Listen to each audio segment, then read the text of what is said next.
What up, what up, what up? It's your boy Sneaker D. And you got your stuff. And this is Kick Chat brought to you by KYG. And we are back at y'all with another week, with another one for your head tops. Pause.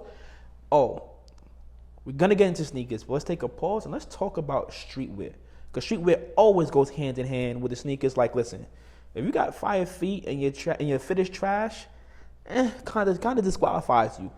Before we get into this, shout out to my homie Olas Killer, his brand Crucial Vision. Links will be below. Go support the man them. But who do you think had the best streetwear run? For me, it would be Supreme. And the reason why... Supreme? Yeah, Supreme. Better than Stone Island? Not right now, no. All right, continue. All right. We're talking about run. All right, continue. My bad. Them being from New York, the Air Force One, all the highs, all classic sneakers. The most fives. recent, the fives, that collaboration different. with Jordan. When you did that desert camo? Yeah, all of those Different. go hard. Even most recently, the Dunk. Not as much. We wanted the highs, but we got the lows, and those are cool. Honestly, I think the lows I would have preferred the lows. I just think the colorways they chose this time. Dog, if one of those was orange, that's going crazy. It would have, yeah. Crazy. But all right, continue. My bad. So just like their essence, like the New York essence, taking over to Cali, like being able to hit top markets and like bridge that gap and be that famous streetwear, putting Nas' face on a T-shirt. Facts. And Jim and Joel's, like Raekwon. Facts. I'm not gonna lie, the Supreme T-shirt is a staple. Like the Al Green one just came out, and listen, I'm not even mad it's not going for crazy prices because I'm gonna be able to get a pair. But like, you know how I went crazy for the Bushu T-shirt. I'm gonna have to agree with you. I think of all the streetwear brands, Supreme had the best run, and I think it was location, timing, and just like not giving up, like continuing to push the brand even when it didn't look like it would go to that next level. That's facts. All right, so now that we talked about what was the best run, definitely agree with you, Supreme. Who do you think had the most overhyped run? You want me to start this one off? Yeah. You take the lead. The people I think that's the most overhyped are still kind of at their pinnacle right now.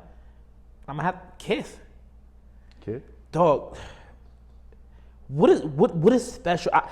Now, Kith as a boutique, I can see why people like it. You feel me? But Kith as a brand, like the prices they charge for what they, nah, dog. I think, and low key they bit Supreme like that Kith box logo. Like, come on, bro. That's like, I don't see it. They definitely do have nice pieces. You feel me? But for the hype and the vitriol that they have, I think they're a little overhyped. Like right now, people treat them like they're a 10 level, and I think they're a solid 8.5. Cool. And for me, I would say, an urban brand or streetwear brand, Hood by Air. I feel like they had a run, but it was a stopgap run. And I don't feel like it deserved the run that it did have, because Why not? it was a stopgap. We did Hood by Air for like a summer. It was Hood by Air was they definitely, Like, it was a summer. they definitely had to run more in the summer. And I won't lie, what paused Hood by Air was their spat with Rocky. Like Rocky got Hood by Air popping, whether they want to admit that or not.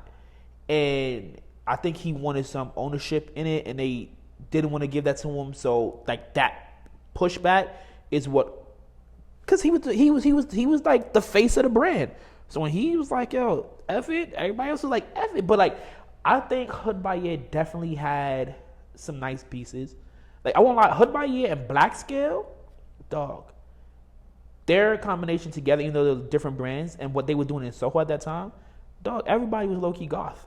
You feel me? It was bro, that one summer you're talking about, it was a all black summer. Very bad summer. I wasn't a bad summer, but I can see why you say that because outside of Rocky, they weren't able to survive. So now that we got the hate out the way, what is the most underappreciated brand? Like a brand that had a good steady run, but it's just like for some reason people don't latch on to it. I won't. Damn, 'cause I feel like this brand that I'm about to mention is appreciated, but it should be appreciated, and that'd probably be BBC. Hey yo.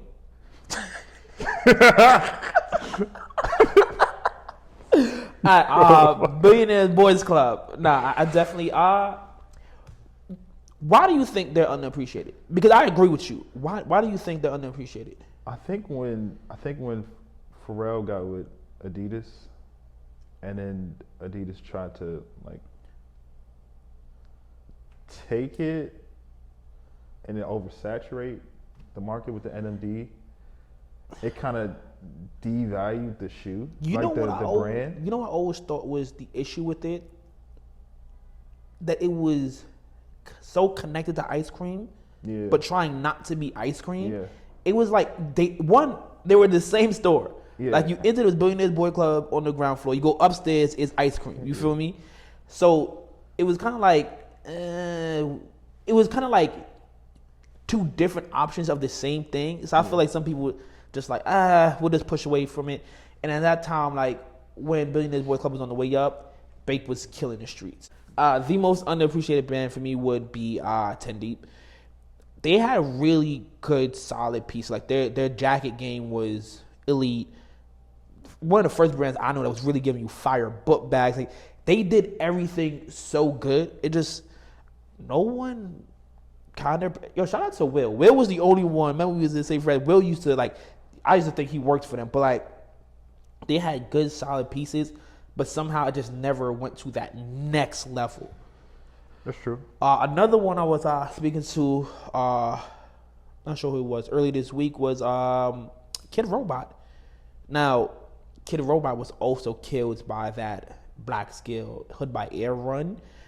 And because they were like super colorful. I think that was Swiss's brand. That was supposed to be his version of Bape, his version of ice cream. But it came after. So when Soho went dark, it just did not keep up at all. It couldn't transfer over quick enough. And because it didn't have the longevity of the other ones, it faded under. But yeah, I think Kid Robot definitely when they first dropped was super dope. 10 Deep was dope. I think these are some of the most underappreciated streetwear brands. Yeah, for sure. And if y'all feel we left one out, man, let us know in the comments below.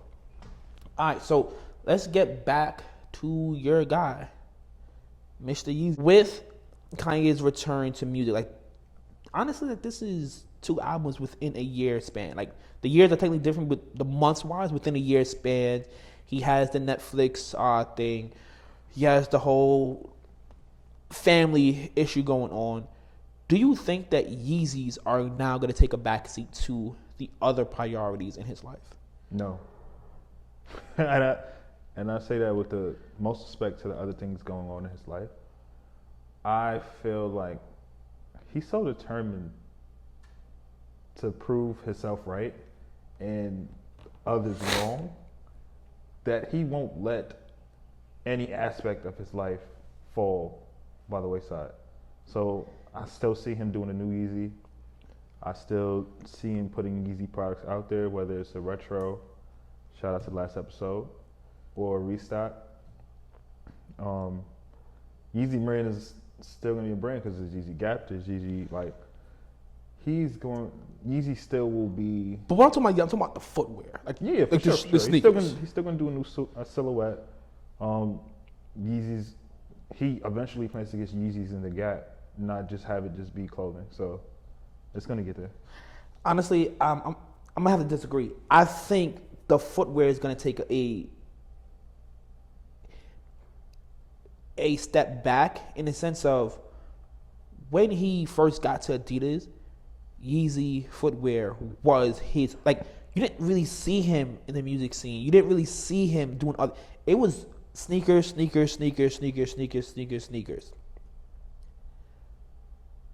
And with Kanye being a visionary and like no pun intended, a genius, he has to be hands-on with the things he's working with, because I don't think anyone else can like really like, he can't leave notes and someone else be able to pick up his vision. And I think because he's going to be so hands-on with so many things, something has to take the back burner. And of all those things we just mentioned, whether it's his return to music, it's the Yeezy Gap, it's Yeezy Balenciaga, those are all fairly new. So he has to be there more for those. While the kicks are they're gonna be successful. Like, even those boots that I didn't think anyone would like, they're doing numbers. You feel me? So I feel like Yeezy footwear could kind of just run on its own without him having to be there as much compared to the others. But I do think that's gonna take a toll on the product that comes out. Like, retroing or re-releasing, like those are what they are. You feel me? He could drop the Wave Runner 5 more times, they're gonna sell it each time. But like pushing that new silhouette, if it's not already in works, he's not working on nothing new right now. Did he even have a shoe on the top 10 list last year? Yes, he did. Which one? The 450? Yes. Bro, that was by the grace of God. And so was You New feel, Balance. and this one, I'm like, yo, listen, his sneaker barely made the list. Donda 1 was one of the best albums of the year. This is what I'm trying to say. Like, I'm not saying it's gonna fall off and Yeezy's gonna be tough. I'm gonna say it's going to take a back seat. I don't think it's gonna take a back seat because he doesn't want to prove. He doesn't want to prove anybody else. The 450 was what on the list? Do you remember? It's probably like. All right. It wasn't 10. If Ye's heart is fully into the sneakers, you think he's number 9 on the list and cool with that? No, he's not. Right, and you don't see him going crazy about shoes right now. Yo, it's taking a backseat. Like, right now, I feel like his focus is music, Balenciaga, Gap. The thing with that is, I don't Correction. see his family, music. Skeet, Balenciaga, Gap. I don't think. Skeet K, by the way. I don't think he is too concerned with music. I think he's putting out music. I don't feel like music matters more than his. He's in the studio all the time, bro. I don't think music matters more than his brand right now. All right, man. Listen, I think music is his brand, but I don't think it matters more than his brand. We'll see. Let us know how y'all feel down below. Do you think the Yeezy footwear is gonna take a backseat to his music, or do you think footwear is still his number one priority? Let us know in the comments. And till next week, it's your boy Sneaker D. Hey, you got your stove. Peace, y'all. Peace.